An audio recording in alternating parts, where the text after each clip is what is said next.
یاریل امیر موید سباتکویی معروف به امیر تومان میان صحرای قرطبه بلا گرته قاسم خان حجاب خاقان عبدالملکی گوشکه ایرج افشار ماچونه موید گوره سباتکوینا به امر حاکم او وقت مازن ماچونه به امیر بار بیکیشه بند بلا ترسنا و گرته قاسم خان ته معمور مهنید امیر تومان امیر موید زی موارو فرمان کرش به کمک کره مراد خان میکیانو یرو صحرا قرطبه دیوم مانگ جون 1911 50 نفرشون کرش سوارکار منشان از سنگر نزدیک نهار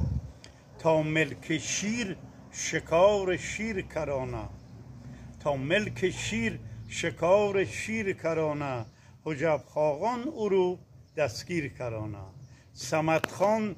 گوره قرطبه او زمان همکاری میکنه با حجاب سلطان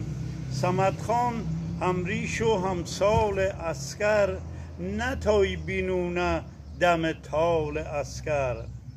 خبردار ممونه قاسم سردار رکابش جمع ممان 300 سوارکار صحرا حسین آباد منشان سنگر اگر سباتکویی پا بینانور حساب براییشان خاص برسان تا که این ملک شیر سنگر ننشان خبر رسا گوش تیپ سباتکو که قاسم خان نشتن سنگر چه آرو چه نه جنی که بسم الله بیا گوش سباتکویی دست میرو سنگر خوش یا پارشان چه حول پوتین میران دست پتو سنگر منش چه وحشت و ترس اگر بمناشان تا ویرگاه از آن یا پاره نتایه یا نشان بینان سباتکویی لوا چه ای بومبر بلا امیر تومان بردشان خبر اگر به معنامان یک شو او صحرا سردر سباتکو پرچم عزا شانازی دارانه